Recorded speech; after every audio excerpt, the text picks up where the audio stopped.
The following program is dedicated to Kurt Vonnegut, an American author. In his book Palm Sunday, he points out that our ability to read, when combined with libraries, makes us the freest of women and men and children. He reminds us that books still have advantages over TV, and he says why. Because we are readers, we don't have to wait for some communications executive to decide what we should think about next and how we should think about it. We can fill our heads with anything, from aardvarks to zucchinis, at any time of night or day. Oh, I can't believe in everything I read. A little boy blue, a lady with a shoe, and a dish run off with a spoon. A hickory dickory dock, a scholar, he's late to school. And I, like a cow, I jump over the moon.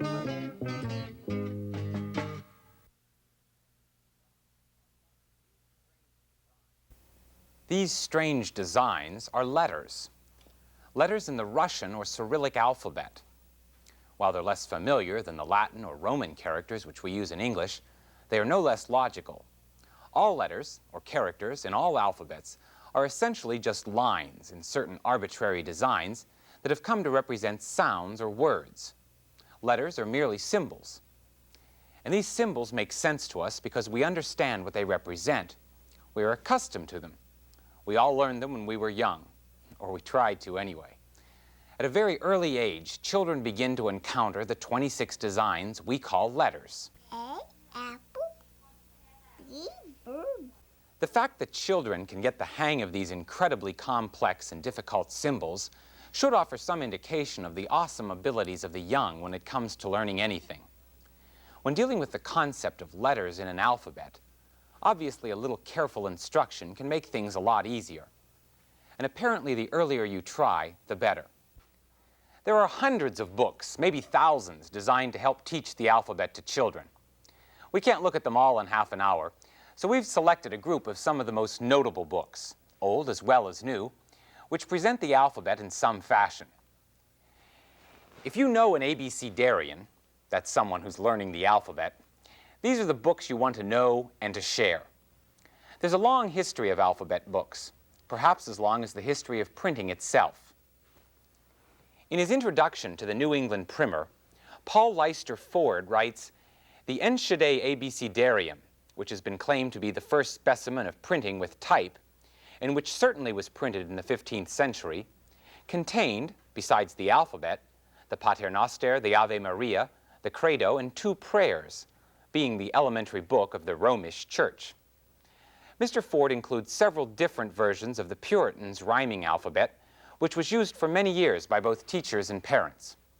Illustrated with woodcuts, as many early children's books were, the rhyme begins, A, in Adam's fall we sinned all. B, this book attend thy life to mend. C, the cat does play and after slay. Ford reports that all the verses were changed often, except the first, the reference to Adam's fall, which to the Puritans was the most important event in history. As more and more printers became aware of the market for inexpensive children's books, the alphabet book, or abecedarium, came into its own. There were no careful records kept of the number of alphabet books published in the 19th century, but huge printings and inexpensive bindings made them available to nearly all segments of the population. There were alphabets of birds, alphabets of country life, many alphabets of occupations like F begins fishmonger, who'll try to sell good fish to passers-by. There were alphabets that featured a potpourri of objects and animals, and dozens that featured names of children. In one book, B is for Brian. I'm sorry to say, he took a young bird from its warm nest one day. Perhaps the most common was the apple pie alphabet, which was often included in collections of nursery rhymes. Each letter of the alphabet features a character who does something to the apple pie. In 1886, Kate Greenaway, a prominent 19th century illustrator, did a version of the A apple pie rhyme, which kids today may still enjoy. On a couple of the pages, including the J jumped for it page, the apple pie hovers like a flying saucer on the right side of the page. Who knows what sort of extraterrestrial forces were influencing Kate Greenaway? Edward Lear, the genius of nonsense, wrote many different alphabets, one of which also begins with the apple pie. A was once an apple pie, piety, whitey, tidy, piety, nice insidey apple pie. His extraordinary gift for nonsense verse distinguishes all his ABC books. In most of them, for the letter X, he points to the Persian Emperor Xerxes, who appears in many of the 19th century alphabets, but seems forgotten in the 20th century books. A great collection of 100 19th century rhyming alphabets in English was published by Southern Illinois University Press in 1972. It features many alphabets from the library of Ruth M. Baldwin, and it's a true treasure of children's publishing. Some of the older books are occasionally reprinted in a new edition. Old Aunt Elspa's ABC, originally imprinted in the year of grace 1884, was republished in 1978 by the Scholar Press in London. It's addressed to all you book-loving chubbies, and it includes H for harp, ha ha ha, hautboy, and higgle, with funny woodcuts by Joseph Crawhall. 80 years passed between the publication of Crawhall's alphabet and a more recent example, John Burningham's ABC. Many critics consider it one of the best modern alphabet books, especially good for a baby's first introduction to the concept of letters. Joan I. Glazer and Gurney Williams III recommend this Burningham book in their text, Introduction to Children's Literature. They point out that letters and illustrations are extremely clear, making this a useful book for the very young child. As each page is opened, the right-hand side is a bright, easily understood picture. The left-hand page shows the letter in both uppercase and lowercase configurations, and the word which corresponds to the picture is spelled out for readers. These Burningham pages are exemplary for several reasons. First of all, the illustrations are not cluttered. There's usually only one item in the picture, and when several examples of the same item are pictured, they are easily identified and understood. For example, when a child sees so many different sizes and shapes of birds, the concept of bird is also being explained. Not all birds are alike. John Warren Stewig wrote the text Children and Literature, which contains an excellent chapter on alphabet books and what they can teach. He stresses this point: the place to begin is with the very youngest children, who, as they are enjoying alphabet books, are ready and able to develop both visual and verbal literacy. Brian Wildsmith's ABC is a good example of a simple alphabet book, bright, bold, colorful. Let's see how it could be used to teach the three concepts which Stewig feels alphabet books can convey to children. One purpose of an alphabet book, according to Stewig, is to teach letter sequence.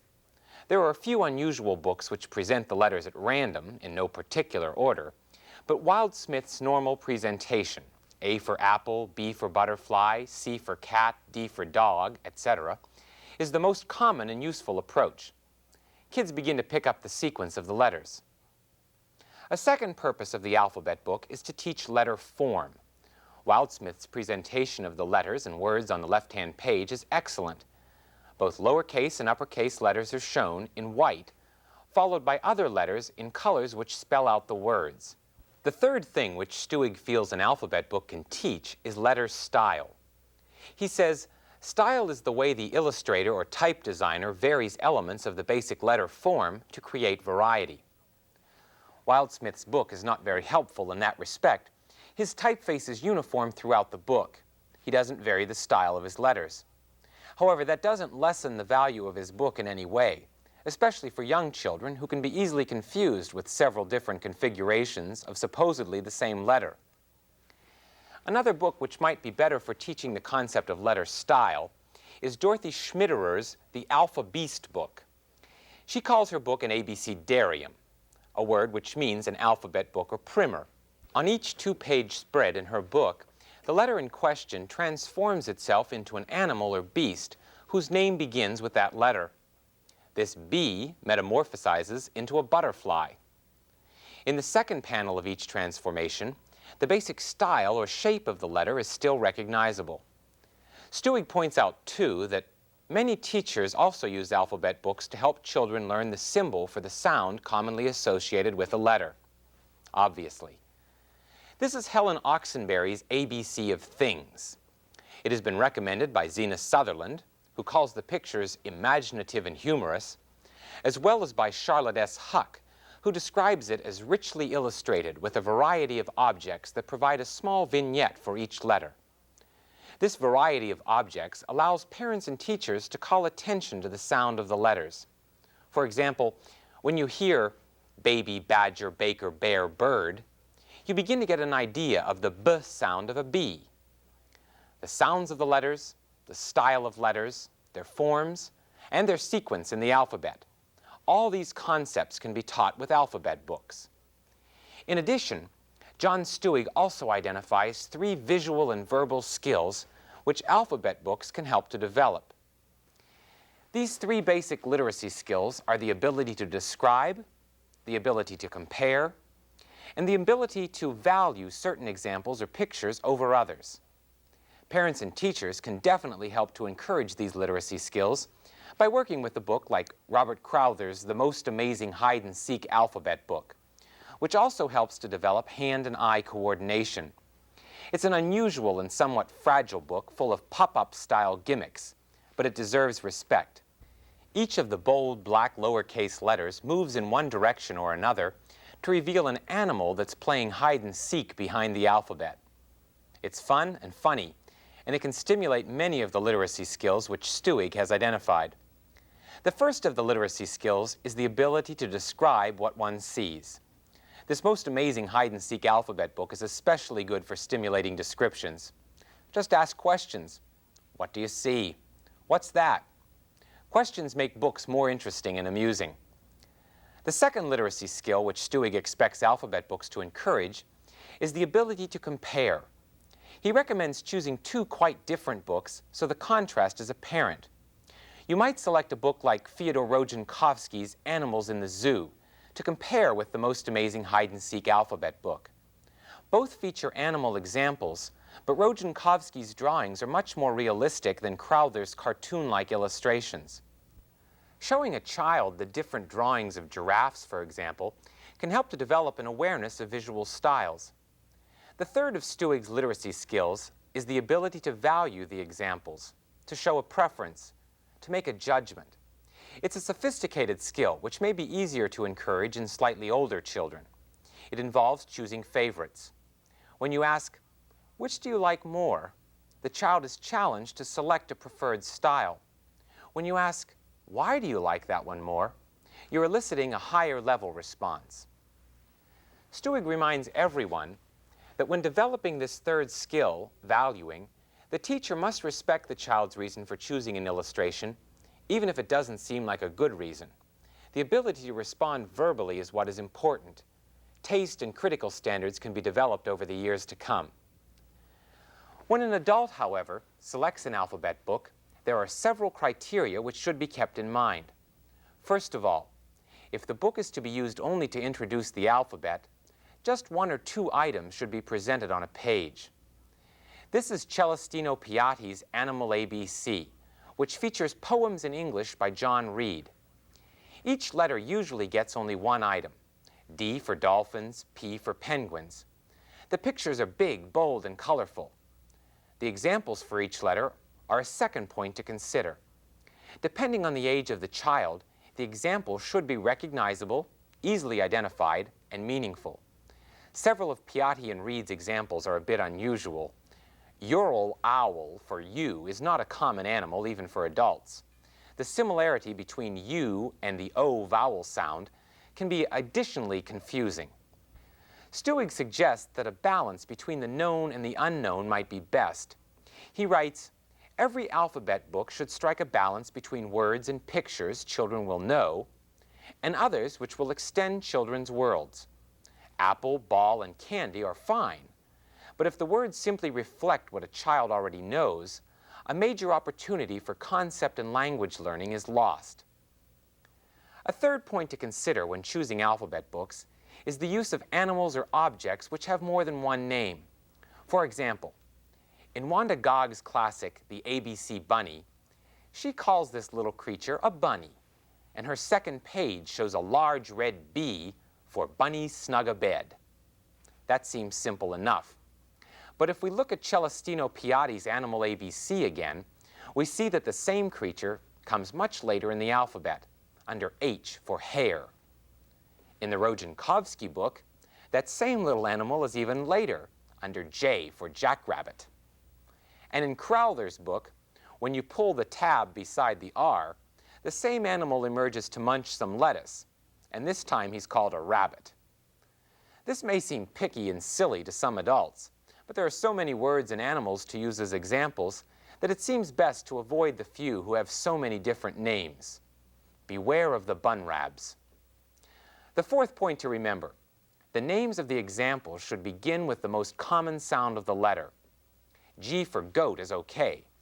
G for new is not so hot. This is Bruno Munari's ABC, and while many of the pages are excellent examples, like B for a blue butterfly, a banana, and a book, Munari does include a few things which can be confusing to the young children who will read his book, like E for I. Until you start to read and understand that letters in English can have many different sounds, it's difficult to grasp unusual or archaic uses of various letters. Munari also uses several difficult examples on the letter K, a knothole between a key and a knife, 7 knots on a string, and a kite. The key and the kite are good examples. The knife, the knothole, and the knots all begin with a silent K and can be misleading. It's best to keep all these considerations in mind when selecting an alphabet book. Not all alphabet books are as simple and straightforward as the ones we've looked at so far. Take a quick look at Ed Emberley's ABC. It's a sometimes silly and yet useful book about how each of the capital letters is made. The pictures are highly detailed and sometimes a bit confusing, but careful study of the pictures can be very profitable. For instance, these dogs. They're digging a D. The 4 panels show how a D is drawn, and the colorful cartoons are full of items with D. Daisies, a dump truck, and lots of dirt. This Emberley ABC is a good example of a popular kind of alphabet book, one in which children are challenged to name all the items in the picture that begin with the letter being illustrated. Unfortunately, Emberley complicates matters by using some unorthodox examples. For the vowel I, he uses the word pigs, which has the I sound sandwiched between a P and a G. And for N, he cites lion, which has the N sound at the end. This can be confusing and unexpected even for adults. Don't ignore it, however. It's an unusual book that may require some special explanations when you share it with a child. Another little book that challenges children to find all the words that begin with a certain letter is A Little Alphabet by Trina Shart Hyman. This tiny book, just over 4 inches by 5 inches, is filled with her fine pen and ink drawings that somewhat resemble the large, intricately designed letters on illuminated manuscripts. Consider L. Here's a young lady licking a lollipop as she looks at a lily. At the bottom, near a lemon and lime, a lonely lizard is looking at her lantern. There's a ladybug on one leaf of the lily, which is leaning a little. It's a beautiful book. It's also a good example of what is called a potpourri alphabet book. Potpourri because there's a wide variety of items that aren't really related to each other in any special way. There is also a potpourri of words and images in Anne Rockwell's book, Albert B. Cub and Zebra. It's a wordless storybook in 26 pictures, each filled with items that begin with the indicated letter. It's another good book for developing the ability to describe what's going on. One of the most striking and memorable alphabet books ever created is Anno's Alphabet, which is subtitled An Adventure in Imagination. Each of the letters by Japanese illustrator Mitsumasu Anno is drawn as though it were carved from wood, but incredible wood that bends and twists and reconnects in a marvelous display of optical illusions. There are also pictures of objects which illustrate each letter. For T, there's a wooden typewriter that only types T's. For D, there's a die with a devil inside, or a demon. In the elaborate pen and ink borders, there are even more examples of things that begin with the various letters. Here's the letter P, surrounded by pumpkins, peas, a few parrots, and some poppies too. The items which illustrate the letter P are two unlikely pen nibs, which have points like pencils. They are labeled handmade by M. Anno, and in his key to the pictures at the back of the book, Anno identifies them as pen and pencil. A few pages later, the letter R is shown to be just a P with one section lowered. That explains the groove and the screw on the front of the P. Obviously, this Anno's alphabet is a very sophisticated and intricate alphabet book, intended for adults as well as for children. Another striking and original potpourri-type book is Hosey's Alphabet, which was a Caldecott honor book in 1973. The pictures were painted by Leonard Baskin, with words provided by his children, Hosea, Tobias, and Lisa Baskin. The paintings, mostly watercolors, are nearly magical. The words include some difficult and learned adjectives. This is a bumptious baboon, a furious fly, a primordial protozoa. In addition to potpourri, another type of alphabet book is the book composed of related examples. The most common related examples are animals, as in the Rojankovsky book, the Crowther Pop-Up book, and Dorothy Schmitterer's Alpha Beasts. There are others, too, such as Jan Garton's The Alphabet Tale, illustrated by Muriel Batherman. It includes a pun in its title and a rhyming riddle for each letter.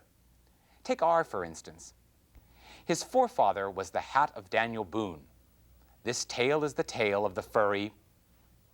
And kids try to fill in the blank before they turn the page to see the raccoon.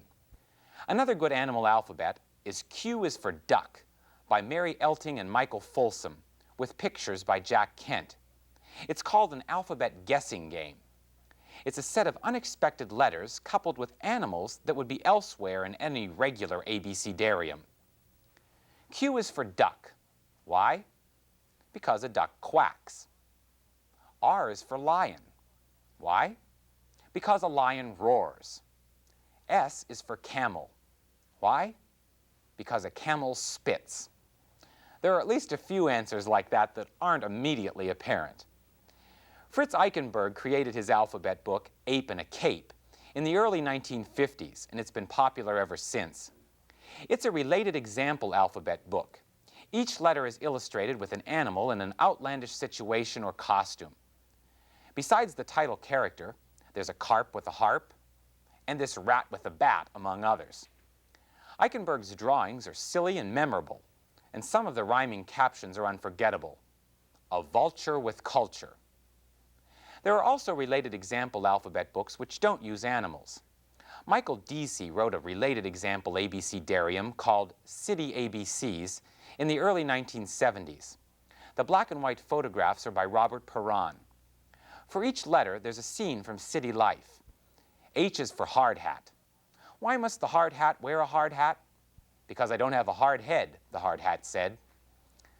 In Maurice Sendak's Nutshell Library, he includes an alphabet book called Alligators All Around, which can be considered as a related examples book because these alligators are featured in every alliterative example: entertaining elephants, getting giggles, having headaches, ordering oatmeal. A third general type of alphabet book is the kind which tells a sequential story using a series of words that follow the sequence of the alphabet. Apricot ABC by Miska Miles is an example of this kind. A for the Ark is also a sequential story alphabet book written and illustrated by Roger Duvoisin. It's the story of Noah and all the animals he loads onto his ark. There are several examples for most letters. P for pigs, penguins, panthers, porcupines, pelicans, and panda bears. Stan Mack is a bit more clever in his alphabetical tale called The King's Cat is Coming. It's an alphabet of adjectives. In what looks like a Renaissance city, all the people are speculating about the impending arrival of their monarch's newest pet. Stan Mack's drawings of cats are hilarious and accurate illustrations of the adjectives. The people say, maybe he's an angry cat. He might be a bashful cat. Suppose she's a curious cat or a dangerous cat. They say the king's cat is elegant, fat, and gigantic. The whole book is a delight and an effective demonstration of the power of adjectives when describing something.